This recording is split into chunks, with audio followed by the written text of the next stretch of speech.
Hello, and welcome back to my YouTube channel on this rather wet grey day in Wales. But that doesn't stop me from smiling because today I'm going to be sharing a very simple and easy to follow 7-step system for you to plan and actually take action on building your dream wardrobe in 2026. One that actually supports your lifestyle, flatters your figure, and keeps you motivated, and this really is the key, all year long. This isn't about perfection or trends. This is about intention and clarity and feeling great around the process of designing and sewing clothes that are truly aligned to you. So let's get started. Now, the first step might sound familiar, but bear with me because this goes beyond auditing your wardrobe. But I am going to ask you to take stock and see where you're currently at. This is always going to be your starting point. Anybody who joins the 𝗕𝗶𝗴𝗿𝗂, this is always the first step as we deep dive into the building your dream wardrobe blueprint. However, I'm going to shoot myself in the foot here. You do not need to be a member of the 𝗕𝗶𝗴𝗿𝗂 in order to get some powerful insights from your existing closet. So the easiest thing to do is to start pulling things out of your wardrobe and just taking a tally of what you've already got. Is it 12 coats and 3 skirts, 5 pairs of jeans?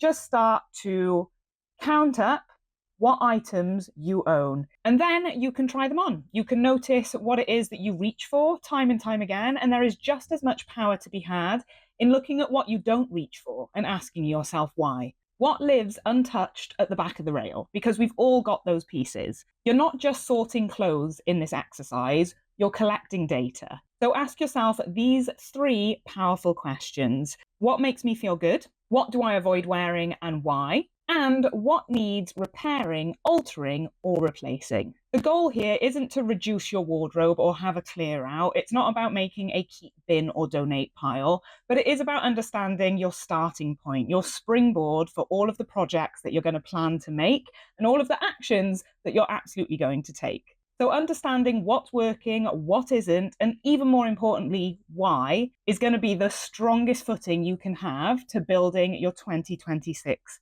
closet. Now, the whole goal of building a dream wardrobe for me personally isn't to try and encourage you to do a 12-piece capsule collection that's super sustainable.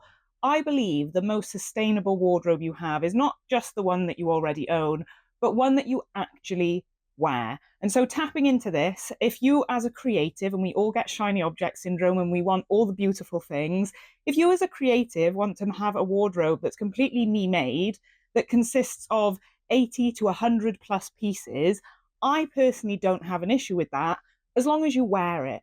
And the whole cornerstone of what makes us wear something versus what doesn't is something as creatives we often overlook. And that is to assess your wardrobe versus your lifestyle. So once you already know what's in your wardrobe, you can compare it to the life you live. Not a fantasy life, not a life that you're yearning for, one that day-to-day, 24/7 is realistically your existence. So how do we do this? Let's break your week down into rough percentages. Work, home, social, special occasions, active. What does it look like for you? For me personally, when I am not in my studio, I am on a farmyard. I'm riding a horse, I'm with my partner, I'm usually sat at a laptop if I am working, or a sewing machine. And so this kind of corporate lifestyle of all the amazing, sleek business outfits is never going to be something that I reach for. Me in muddy puddles in a stable shoveling poo, I'm sorry to say that's probably the other half of my lifestyle, yes. Therefore, reaching for the ball gowns or the wedding guest dresses isn't something that occurs frequently in my wardrobe. It's therefore not something that I should continue to sew time and time again. Now, it is worth giving a disclaimer here because we absolutely do have times in our life, such as events or sad occasions like funerals. I try not to wear black, but there are times in my life where I need my clothes to cater for that. However, to get the most utilization out of our wardrobe, it really is about aligning it to our lifestyles. So once you've broken down your week into percentages, then take a look at your clothing and see if it caters for each category. If my active wear is 60% of my week and my lifestyle, and yet I've only got 20% of it in my wardrobe, I'm either wearing the same clothes on repeat, which is fine, but as a creative, I might be yearning for a little bit more or a project that I can sink my teeth into. And then I'll be looking at my summer dresses. Hello, I live in Wales. There's a reason why the lights are on and we're in the middle of the day. It's very rainy and grey outside.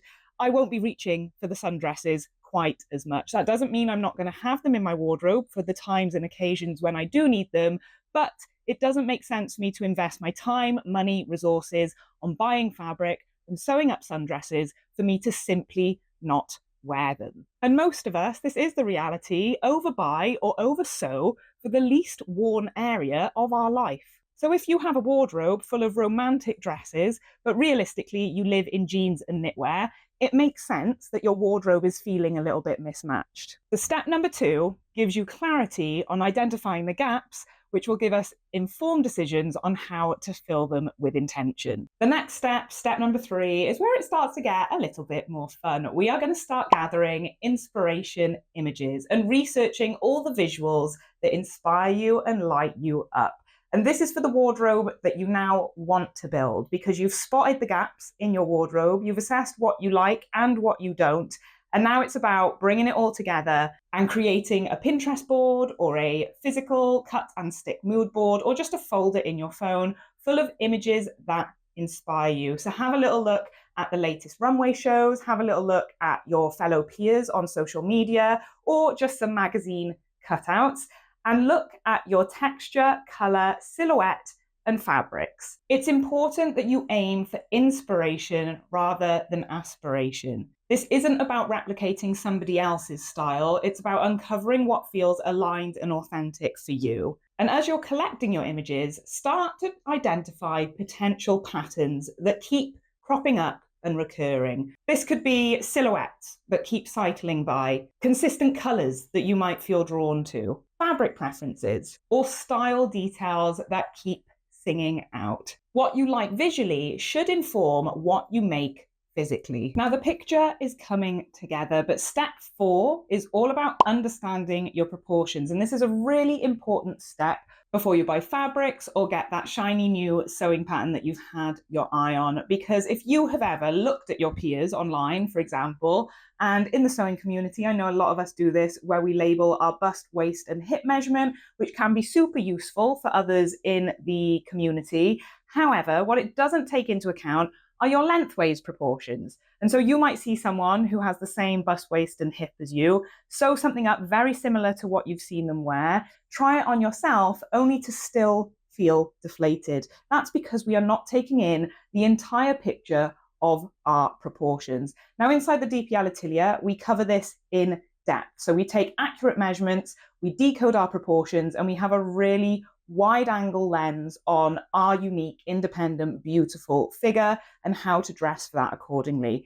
However, if you take your measurements at home, you'll be able to still get powerful insights. So at home, things that are useful to measure include your torso length, your shoulder width, your hip shape and your hips, your bust proportion and the bust circumference, and of course, your height as well. Understanding these proportions are really important for us to dress and select silhouettes that flatter our figure rather than fight against it. This isn't about restriction, it's about understanding if you are broader in the shoulder or fuller in the hip, or perhaps you're balanced. Maybe you have a long-waisted torso rather than a short-waisted torso. Again, maybe you're balanced. Maybe your waistline is soft or minimal, or maybe it's super defined.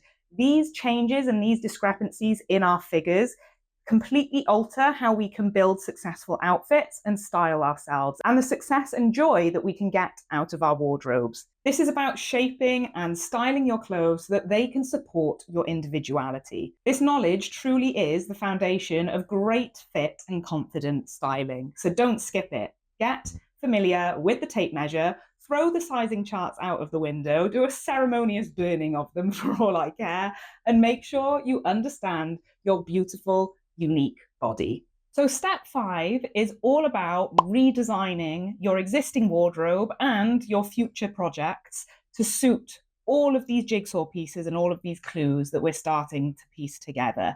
So go back to your altar pile if you created one through your wardrobe audit and just have a little look at small changes you could make for the garment to rebalance your proportions, to suit your lifestyle. Maybe it would be a case of designing the complete same garment, but you wanted to do it in a different textile. Maybe you have discovered that the composition of your fibers and fabrics is predominantly natural and cotton, and the thing that you don't reach for are the polyester and synthetic blends. Therefore, why could you not have a little look at replicating that in fibers or textiles that you do reach for? That, my friend, is design. Now, I recently recorded a video on this, so have a little look at it if you haven't already. I will link it up here somewhere, all about what is stopping you from designing and tips and tricks to get started, because it doesn't have to be as overwhelming as you think it might be. So just give thought to how you can redesign, reshape, or restyle those pieces that you once bought but no longer reach for. Because now the goal is to suit our proportions and our style goals. So that could look like adjusting the hem to balance proportions, reshaping a neckline or softening the shoulder line, adding or removing volume from certain areas of the garment, and adjusting details or fastenings just to give it a new lease of life. Small changes can yield huge results and completely transform the wearability of a garment. As a sewist, you've got the skills to tweak existing pieces rather than feel the pressure to make something from scratch every single time. Redesign work really is sustainable, creative, and it can be confidence building for those skills or areas that you just want to have a little bit of practice with. And for those that do want to design from scratch, then why not come and join us in January's 3-day design challenge? This is where we answer a creative brief together, I give away prizes, and I hold your hand through coming up with original ideas and concepts and applying industry standard design techniques such as scale and proportion and translating ideas from random concepts. You really can turn a carrot into couture, and applying this to your wardrobe and your unique design aesthetic. I'll link that down below if you're interested. Go and have a look. Have a little look at previous challenge participants' work as well. It is such a powerful 3 days where we really unleash your inner creativity. And so if you did want to come and join us, I'm going to be able to teach you how to redesign your garments with intention. It is the perfect entry point if you would like to refresh and reconstruct what you already own. For now, let's move on to step 6. It's time to look ahead to 2026 and add key events, travel, holidays, and seasonal changes to your calendar. Planning your wardrobe in advance means that you're making garments for moments that actually exist rather than just scrambling last minute. It's also important to factor in time blocks for quick win projects like basics. And this is another thing that your wardrobe audit might highlight for you, because these pieces are the glue of your wardrobe, and having a few easy wins keeps motivation steady. I know that basics might not sound exciting, but if we are constantly sewing up statement pieces, you might find that curating outfits is slightly more difficult. Basics allow the success of outfits so that your statement pieces can have their moment. They're also usually quicker to sew, so they're fantastic to plug in for those moments where your motivation is low, where your time is tight. And it's time to think of your sewing calendar the way you think of a meal plan. Some slow, some quick, some indulgent, and some practical projects. The final step that is arguably the most important and my personal favorite is to plan for times of lost sojo. It gets us all, creative block rears its ugly head, and the motivation just slips. Before we know it, it's been 1 week, 2 weeks, 3 months, nearly the best part of a year, where we've not actually approached the sewing machine at all. It is completely normal to experience dips in motivation and productivity with projects, especially when life gets in the way during busy periods, longer projects, or simply seasonal changes. So the best thing we can do for ourselves, our creativity, our clothing, and our confidence is to plan for it. Inside the 𝗕𝗀𝗆𝗍, my members and I have weekly creative quick wins. They take as little as 10 minutes just to keep the momentum going when life ebbs and flows. But I have a few tricks up my sleeve that I'm so excited to share with you, because they really do work for me. And it's all about gamifying the sewing process. Now, I know as our creative hobby, we have a lot of enjoyment out of it already, but sometimes we do need that little extra nudge just to get us over the finish line. And so these hacks can include visual timers. I use this little guy and I find it just really handy to have in my creative space. Setting something like 10 minutes or even 5 minutes just to get yourself over that first hurdle of getting started, what you actually find is A, you achieve quite a lot in that time, and B, you fall into something called deep flow or deep work. Fantastic book by Cal Newport, by the way, where you actually, once you've gotten started, settle into it and want to continue. And if you don't, and if you're really busy and time is doing its thing and the kids are screaming and you've got that appointment and all of it is going on, then you still have carved out 5 minutes just to keep nudging along and nurturing your creative practice. The second hack I use is an avoidance jar, this little guy. I have written down all of the little tasks, whether that is hand sewing a hem, whether that is cutting out pattern pieces, fusing and interfacing, all the little things that I tend to avoid and procrastinate on. I write on a piece of paper, I fold it up, and I put it in this guy. I then determine which time span suits my current schedule. So sometimes I pick an item out of the avoidance jar and I commit to completing it within 2 weeks, depending what my schedule looks like. Other times, when things are a little bit easy breezy, I give myself the task for the day. And so this really is flexible for helping you commit to your projects, gamify your projects without disrupting your personal schedule too much. So every 2 weeks, I pick a task out of my avoidance jar, and I feel so much better when I get it done, because even though it might not be churning out new garments for my wardrobe at breakneck speed, it's still making sure that I'm investing the time into the wardrobe that I want to have. Of course, you can rotate between easy and complex projects. You don't have to start a project and see it through to the finish before starting another. I usually have about 3 or 4 projects on the go at any one time, and it's really nice for me to be able to pick up and put down based on my mood, my energy, and my interest. The final hack I want to share with you, and there is a free download down below if you want to click the link and get it for yourself, is the purpose of 26 for 2026 bingo. Now, we did 25 for 2025, my members and I, and they really took to this. But this is a really fun option, and I have 2 templates for you. So either fill out the template with your own goals, and if you complete a row or a column or a diagonal, you can reward yourself with whatever you wish. A new piece of fabric, replenishing your notions, whatever that could be.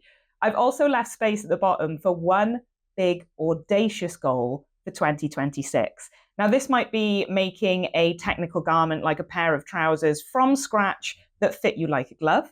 You might actually want to create a catch-all wardrobe based on the findings from the wardrobe audit at the start of this video. Or you might simply want to make one garment for every season. Whatever your big audacious goal is, write it down in that section.